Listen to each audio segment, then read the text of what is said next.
Welcome to the Copeland Coaching Podcast, where it's all about turning your job search into a slam dunk. Your host is Angela Copeland.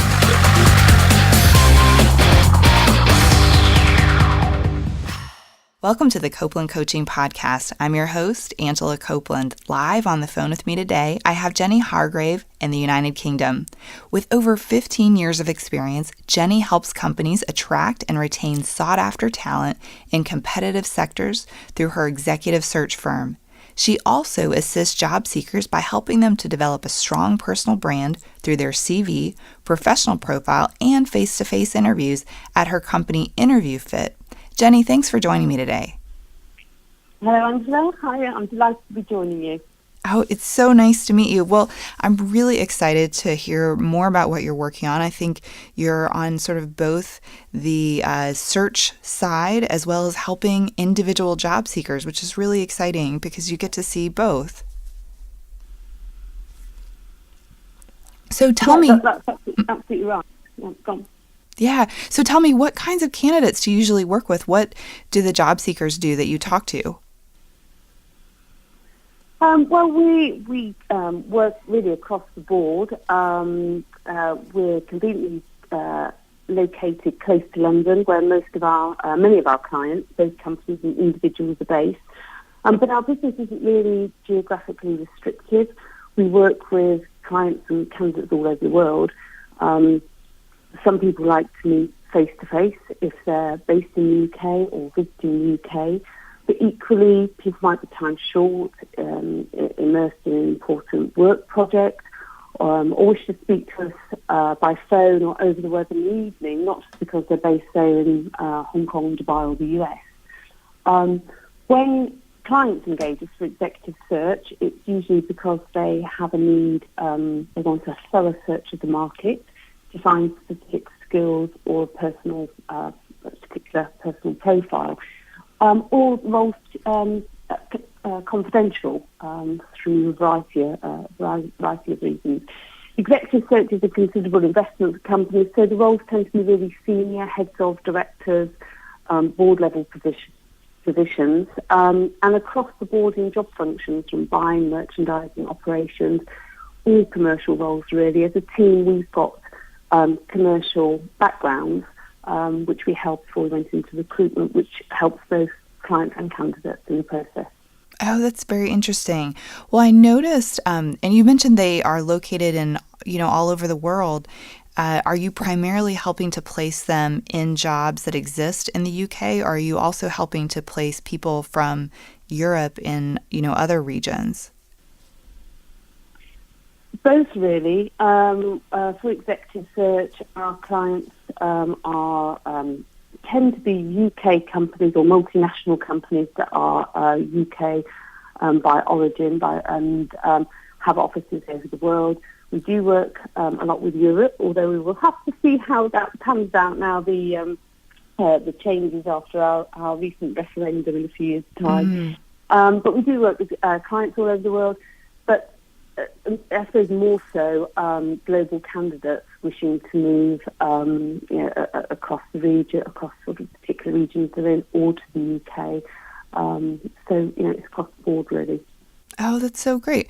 Well, I know that in your company InterviewFit, you're working a lot with candidates on their personal brand and probably how they kind of present themselves when they go to interview. Can you share with us something that you think is the most important when it comes to personal brand? Yeah, I think personal brand, it's quite a loose term, and some people think, it's perhaps how they choosing a fancy font or letterhead. It's more than that. Personal branding is everything. And the really important thing that I always say to people is consistency. So, from CV to cover letter, LinkedIn profile, Twitter, Facebook, everything is should be wrapped up in personal branding, and it needs to be authentic and consistent in terms of what people want to convey. We're often approached by educational institutions to give talks to students, and we stress to them how it's never too early to start defining a personal brand, really thinking early on what they want to stand for. Because however polished their CV is, or however compelling it is, if someone's student social media account is full of pictures that, shall we say, are too exuberant as an office party, or they post comments that don't translate well outside of in-jokes between friends, applications aren't going to progress. So personal branding is really important to think of, and we tell them to post things that really endorse the message they want to convey. So pictures of charity fund runs, sporting achievements, hobbies, interest in travel locations, but keep everything else strictly private. But social media can really support personal branding. Companies want to hire real people. They want people that have got more to them than just a sort of two-dimensional person on a CV with great academic achievements. But personal branding really encompasses everything, and it's about being consistent, sending out a strong message. So once people have wowed a decision maker, and piqued their interest on paper through their application or CV, the next important thing in personal branding is to be sure that they deliver in person, and there's a consistency. So it's important it's also updated. We've met people who've got short blonde hair on their LinkedIn profile to meet people who look 10 years older and long dark hair. So it's the whole package. It's important that it's consistent, it's updated, and there's real thought behind it. Absolutely. I love the word consistency that you mentioned. It is really about presenting yourself across all these different places in a very consistent way. And I like the fact that you mentioned, when you talk to students about their social media, that you encourage them to post certain types of things, but other things should be very private. And I know, at least here, we just had a very controversial election as well. And there are a lot of people posting very different views about what happened. And so it is important, even in moments like that where you think no one's considering that when it comes to your career, that it's personal. If it's public, they can. Absolutely. And things come back. I mean, religion, politics should be always avoided. You don't know, who your future boss might be, or what their thoughts or views might be. So no, absolutely, it's really important. Things do come back to haunt people. Mm-hmm. Yes, and once it's there, it's pretty much there forever. Google indexes it, and you can sometimes find things even once they've been deleted. But this leads... Absolutely. We always say to people, number one thing, always Google yourself. And there might be a newspaper article, there might be something someone's been involved with, launching a new initiative at work that's been in the press, good or bad, and that will come up at an interview. So absolutely, people need to Google themselves and see, what they're linked to. Yes, absolutely. Even when you Google yourself, sometimes I worked with a client at one point who... There is a career criminal in the same city where he lives with the same name. And when you would Google him, it would be all these mugshots from when the other person was arrested. And, right. It wasn't him, and he couldn't really take those down, but it was at least important for him to be aware they were there. Absolutely. Mm-hmm, because have a very, very different looking picture on his LinkedIn profile. Exactly. Well, not wearing similar clothes or similar hairstyle. Right. No striped shirts. Yeah. Well, so this leads me into personal statements, which is related to personal brand. And I know that you actually help candidates develop a personal statement. So for those of us who may be listening that haven't heard of this concept before, can you help us to understand what is a personal statement? Yeah, I don't know how common it is in the US. It's while some applications require a cover letter, mm-hmm. others may request a supporting statement or personal statement. It's the same, one of the same things referred in two different ways. And it's a much longer document which evidences experience and achievements matched to skills, experience and personal qualities in the role specification. And this, in the UK, this sort of evidence competency-based information is often required for public sector jobs. But it's a great job application tool for supporting career change applications, where someone wishes to highlight transferable skills. Applications and CVs, as many people are aware, are skin red. So anything that assists the recipient and reader clearly and quickly understand why someone is a potential match is obviously a good thing. That makes a lot of sense. So it sounds like you use the personal statement when you actually apply to the job. Is that right? That's right, yeah. So if we've never done that before... Yeah, I mean, if somebody's never done that before, a really good place to start is to review the role specification or job specification, as it's often referred. A recommended approach is really to group all the areas of the role specification and then show how you meet the criteria. It's also, by doing this, often people feel they've done some great interview preparation because essentially it's quite similar. It's vital that there's clear examples, people give clear examples in these personal statements of how they meet criteria. And your listeners may be aware of the STAR or CAR model for interviews, which you may have talked about before, to break down, to set out a situation and a challenge, and then provide evidence of the action people took and what the result was. And that's really essentially what you do in a personal statement is look at the key criteria and give evidenced examples. We tell people to avoid lengthy descriptions, and it's important to choose a range of examples across all the sort of paragraphs in the statement, so it highlights personal qualities and not just experience and achievements. So is it about a paragraph long, or how long is a personal statement? They're usually a good 1 page to 2 pages. So the personal statement effectively replaces the cover letter. Okay. And it will address each point, rather than a short paragraph in the cover letter talking about the specifics of the role. It will be going through really the sort of key, perhaps 6 main features in the job description and evidencing and saying, why you're a good match for it. Okay, so it's more like a personal narrative. It's like a cover letter, but even more. Super cover letter. Okay, you can probably tell from my reaction. We are not asked to do that here. Okay. So at least it's something you might catch on. Yeah, it sounds great. I mean, I think we may be asked to do something similar, but it would be worded differently. You would be asked to maybe write an essay about why you're excited about the job or something. But the term personal statement is not... so typically here, a personal statement would be like 1 sentence or something where you describe who you are.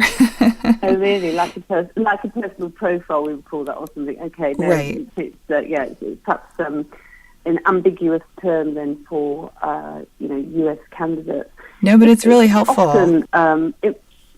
It's often information an application form might have sections by saying, you might have, for example, an application form, it might say, why do you meet this criteria? And then you have to give an evidence example and another part of the application. So it's like, it can be just replicate what's on an application form, but it is really useful if people want to transfer skills, and then they can demonstrate how they've used skills in another role and how it transfers to this particular role, and that can be very useful.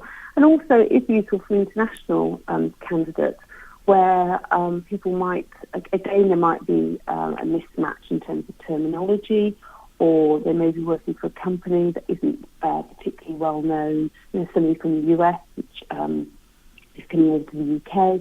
Who might not be familiar with a particular company they worked in, but by using this kind of tool, it helps evidence it and translate it and spell out effectively, why their experience is relevant. No, it sounds great. I think it would be great for us to adopt that idea here as well. But I think it will be helpful to those who are listening I talk to people very, very often. I can't even tell you how much, who are living in the U.S., they're American, and they just terribly, they want to move to another country. And it's actually quite challenging. As you know, it's the same in reverse. It's hard to move to the U.S. So The more information they can learn about processes in other places, I think it's really helpful. It's great.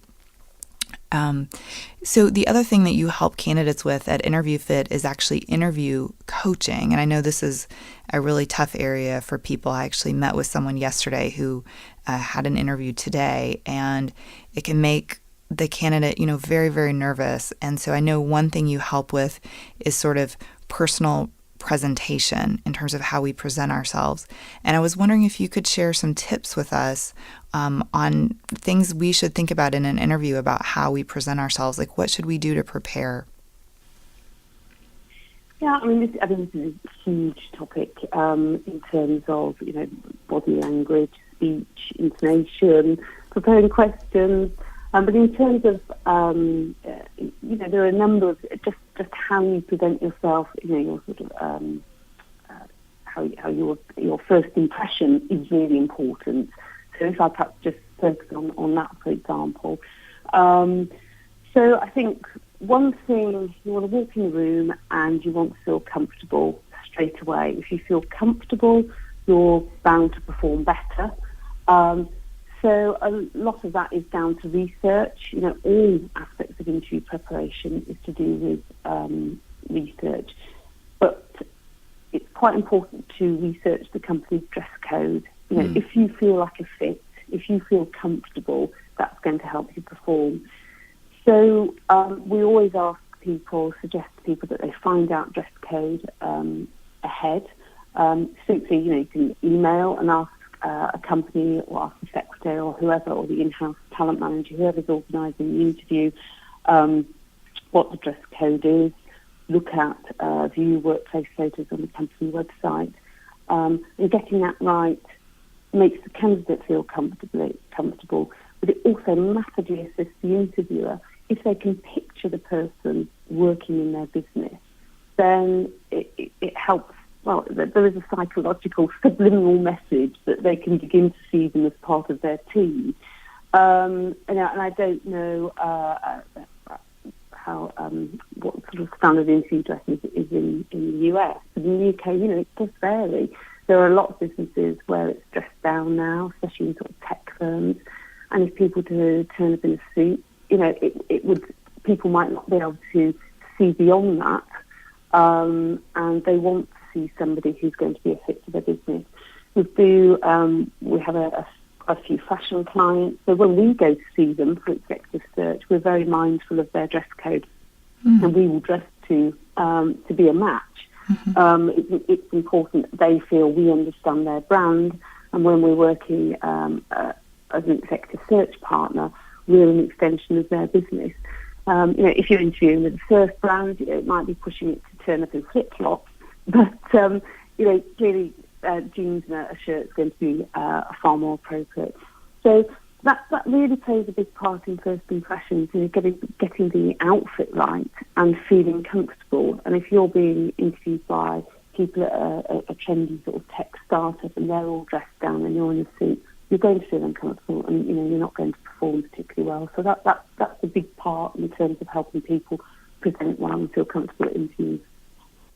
I totally agree. And it's funny, for years, because of my own professional background, which was very, very corporate, I would wear a black suit to every single interview. And I had a couple of occasions. I'm trying to think. One was I was interviewing in Santa Barbara, California, which is very casual.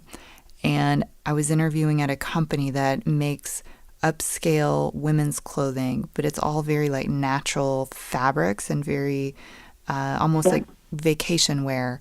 And I wore my black suit and I was perfect for that job, but I could tell immediately because they were all kind of wearing Birkenstocks and very relaxed.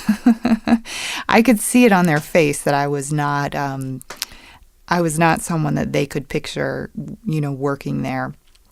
And, in reverse, I actually have a friend who's from that area who went and interviewed for a job in, I think it was in Boston or somewhere, which is much more formal than California. And he showed up to an interview in jeans when he should have been in a suit. And so he had the same experience in a different environment, which is interesting because sometimes it doesn't even seem to matter if you're completely able to do the job. If you don't appear to fit into the culture, they can't, like you said, they can't picture you there. They can't see past that, which is a great shame. It's a small, minor thing, but it's huge. You know, it does make a big difference. And it shouldn't do. It should be all about content. But if they've got a number of good people, it can make a massive difference. Mm-hmm. And you mentioned body language. I mean, I've heard that your body language can sometimes even be more important than the words that come out of your mouth. That if you look uncomfortable physically, even if you're saying good things, that the person looking at you can only pay attention to your body. I mean, what do you think about that?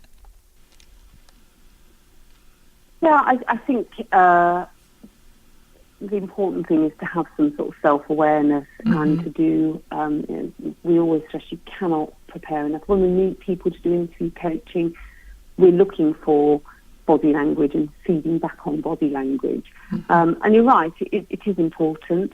That sort of non-verbal cues people are looking for, and body language can emphasise and endorse a point, or it can raise concerns. You know, if somebody's not looking, if an interviewer is asking a question and the candidate's not looking somebody back confidently in their eyes, you know, they're going to perhaps question what they're saying.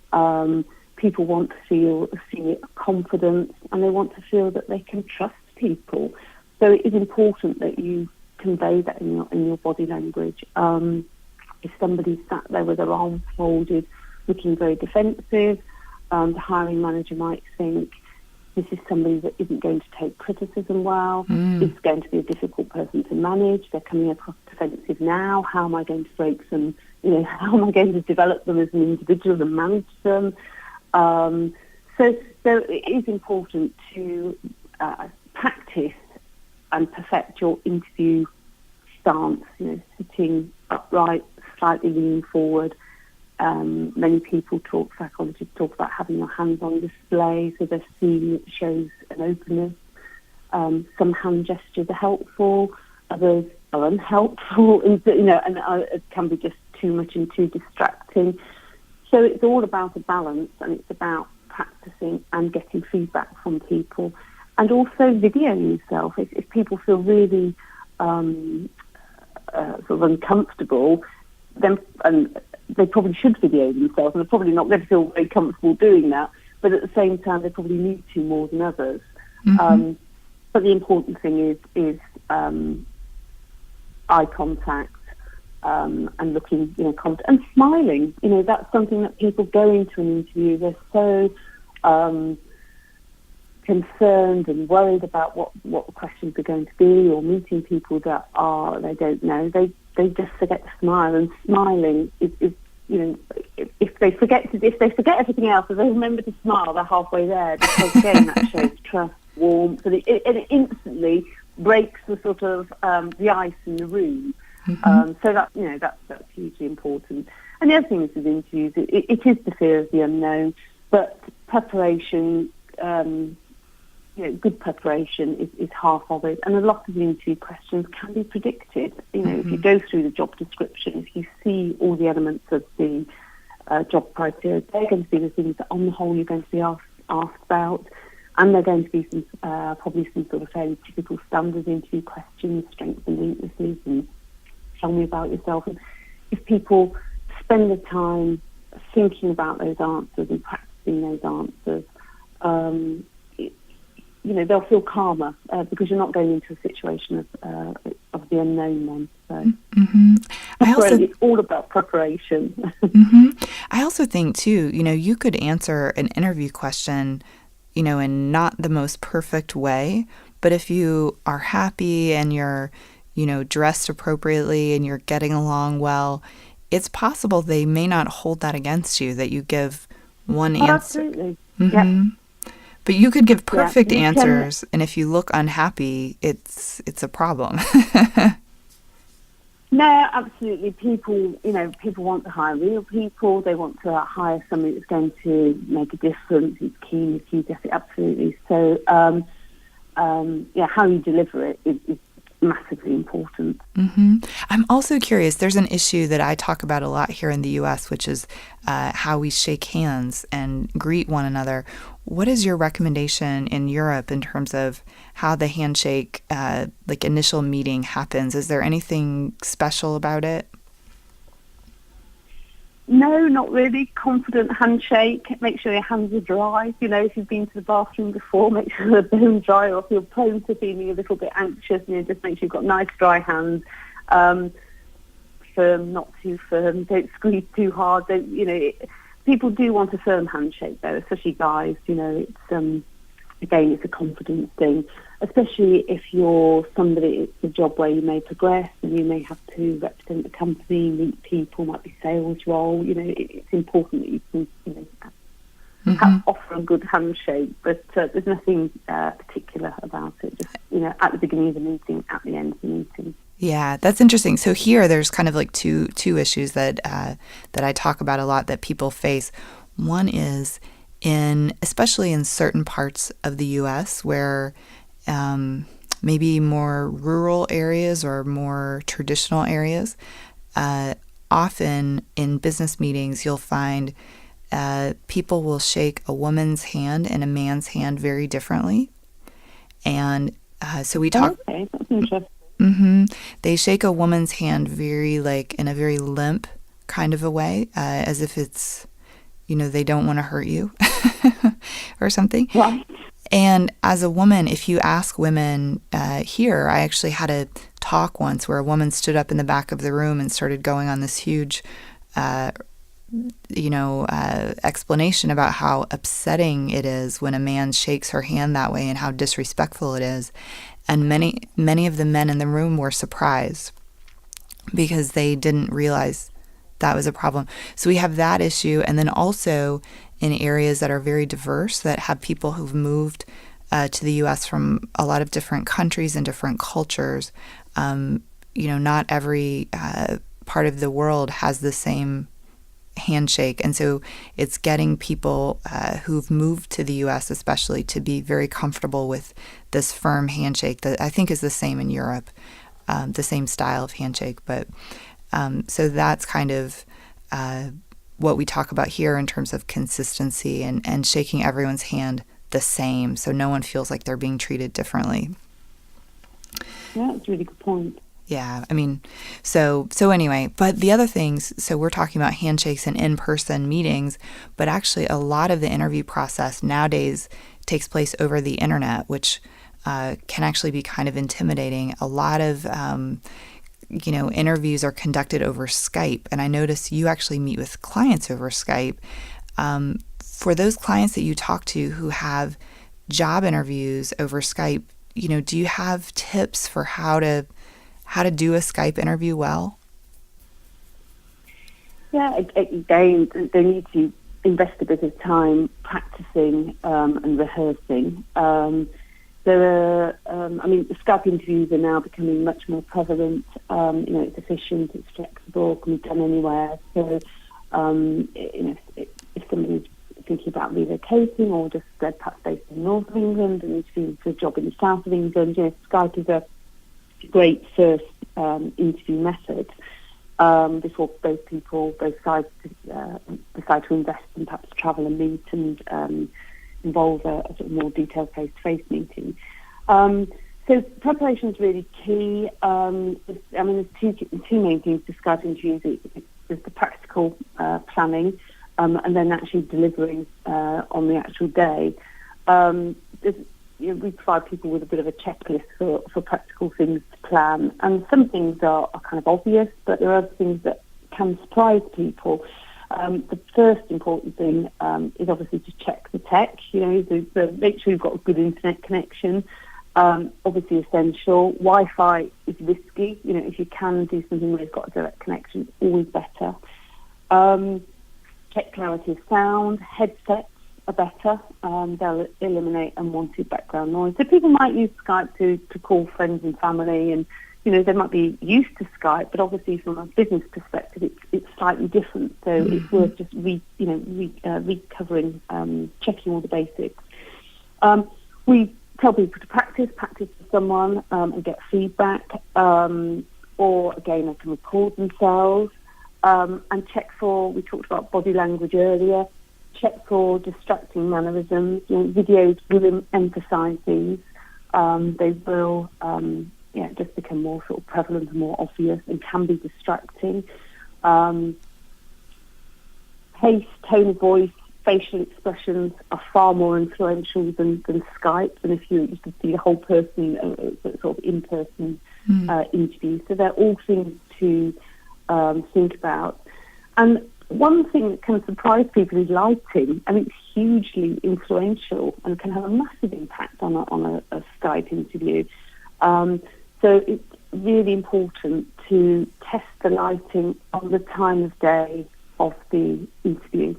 So natural daylight, you might have a great position where you normally Skype people in natural daylight, but the interview might be in the evening, and if you've got an overhead light, it's going to cast a big shadow on you, and it's not going to be particularly flattering or particularly good. So definitely check lighting beforehand and give yourself plenty of time to get to the shops and buy spotlights if you need to. But the best lighting is a light either side of the camera, and the other important thing is position of the camera. So it needs to be just above eye level. So get a nice pile of secure books or whatever to stack and position it up high. But that's really important to get the camera height right and the lighting correct. And if people wear glasses, they need to check there's no sort of reflection or sort of glare back. And last thing in terms of practical things to do in advance is clutter. You might have a sort of an home office where you do Skype calls to friends and families, and it's absolutely fine to have pictures and posters in the background, but for an interview you want to keep it plain. So think about what's behind you and declutter that. There's a whole host of sort of pre-Skype call practicalities, and then for the delivery, there's a whole list of sort of checklist things to think about for that as well. People need to think about delivering shorter, succinct answers. That helps maintain engagement. It's hard. There's less non-verbal cues, so you don't know how. It's harder to gauge people's sort of interest level, so it needs to be shorter. Dress is important. We talked about dress earlier. But clothing is really important. Just because people are perhaps at home having a meeting, we tell them still dress as if they're in the interview.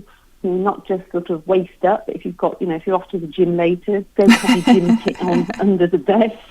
It doesn't help the mindset of thinking I'm an interview. Put your smart shoes and interview. Just wear what you were wearing for an interview. And things like colours. Might sound small, but colours are important. Black can make people look overexposed. White is too bright. Bright colours and patterns can be distracting. And when there's this little window of you, you want to avoid anything that's perhaps sort of distracting. So mid colours work well. And then eye contact again.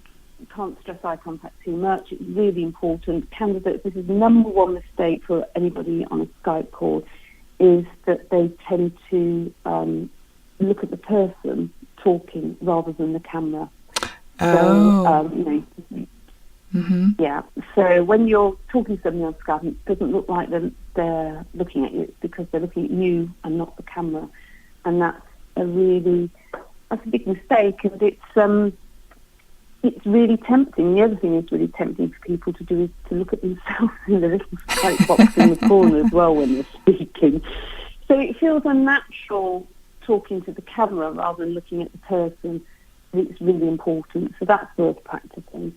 And pick a good chair, nothing too homely and comfortable, and something that's going to make you sit up straight, lean forward slightly. So just sort of adopt the similar kind of posture you would at a face-to-face interview.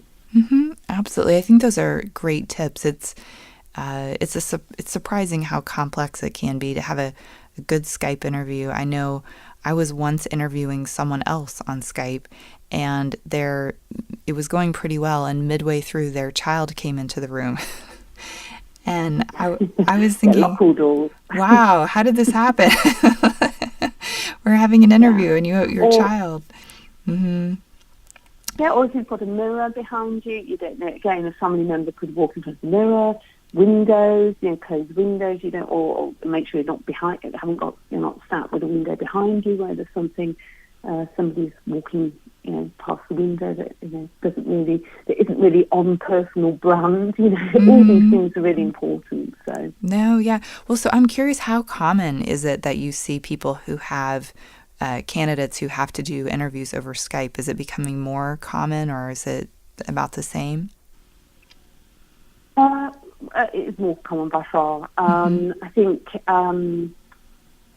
there's now often telephone interviews, a quick 20-minute telephone call. Is this person going like a fit? Then a Skype call, then a face-to-face meeting. It just, it's easy because people's diaries are so challenging to coordinate. And you all know, having worked around recruitment for years, that time kills deals. It's important to keep things moving.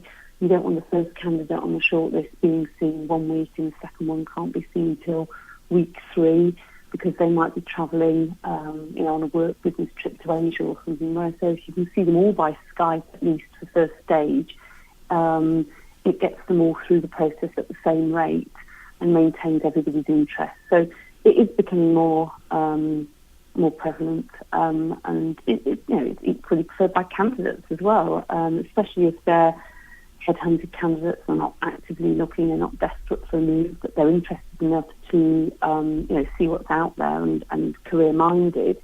It's interesting for them to do it this way as well. It's hard to take time off and get to interviews. No, absolutely. That's a really good point about sort of the pace at which they can conduct interviews. Well, so I mentioned this earlier. I'm really curious. I talk with people, I feel like every day, who want to move to another country. Most of them want to move to Europe. And I'm always seeking advice on, how our U.S. listeners might move to Europe for a job. And I know this is really practically impossible. But I'm wondering if there are any tips that you might offer to us if we're interested to do this. Yeah, no, absolutely. I think it's any move is far easier to make within a company rather than applying to a new one. So if it's someone who has a longer-term ambition to work abroad, then we would recommend they apply to a multinational that has offices in Europe. So somebody at college who perhaps has ambitions to work abroad, think when they're applying as a graduate to work for a multinational. Also, multinationals are known, perhaps translate better and known by European employers more. So, I don't know, if you're working for big firms like Nike, Adidas, or Google, they all translate. We all know them. So it's much easier for people to understand someone's role and experience in a company we understand. But if it's a very UK-focused company, even though the sector might be can be transferable, it's sometimes sort of harder. So if you can do it with your own business, that's the best route by far. So if you're in the US, choose a multinational, get a post into Europe, and once you're in Europe, then it's easier to apply for other companies. The individuals in skill short and niche sectors will inevitably find it easier. So science, technology, financial services translates well. So if a young person's considering career options, it may be worth, and they've got a couple of sectors that interest them, it might be worthwhile thinking, again, which are the skill short sectors, where would a company sponsor me because I've got skills that they perhaps are scarce in their own country. And research is essential. People should utilise LinkedIn. There's a lot of information out there now for job seekers and people thinking about making a move. Look at people who have made this move or done something you would like to do, and start building a network and identify people and connect them. And people love talking about their experience and are invariably quite happy to help and say how they've done it. So, do utilise LinkedIn, and people should look at what other people have done, and that might give them a steer in terms of paths to take. No, absolutely. What about locations? Are there certain cities in Europe that you think would be, if you were coming from the U.S., that you would focus on first? I think, again, it depends on what sector you're in, really. It will be hard to sort of say a specific city. I think it's more sector-driven. Sure. There are some more, global. I mean, all cities are global, but for example, like there's some people like places like Berlin are very international. Obviously London is. A lot of the German cities, English is the common business language. Probably more so still perhaps in France. So Northern European countries are probably an easier fit in many ways, perhaps culturally as well. Mm-hmm. But it all depends on sectors. Yeah, that makes a lot of sense. I have been fascinated personally with the change that's been happening in Dublin over the past, 5 to 10 years. And I believe I know there are a number of U.S. companies that, have opened offices there, which I find really fascinating in terms of what's happening there. I've visited a couple of times to check it out, and it's a very small city that has Google and Facebook and Twitter and all these tech companies, and they're all very close together. It's really interesting to me, but I'm sure there's also, you mentioned a lot of other really great locations as well, and it is very dependent on the industry that you work in. So that's... I think so. I think sort of culturally, and but a lot of for these coming from the US, Dublin will be a great fit, London will be a good fit, but equally, say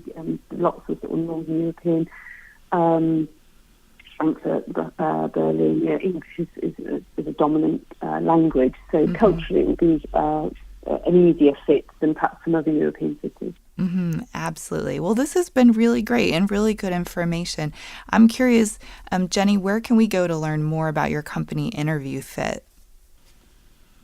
Well, we have a website, so it's www.interviewfit.co.uk. On Twitter, we're at InterviewFit, likewise on Facebook. Or connect me directly to Jenny at interviewfit.co.uk. Oh, that's fantastic. Well, I will put all this information on the website and in the show notes. So if anyone's listening who would like to reach out, you can look there to also have a clickable link. And Jenny, thank you so much for joining me. It's been great to meet you, and this discussion's been super helpful. It was a pleasure. Thank you. Really lovely talking to you as well, Angela. Thank you. And thanks everyone for listening.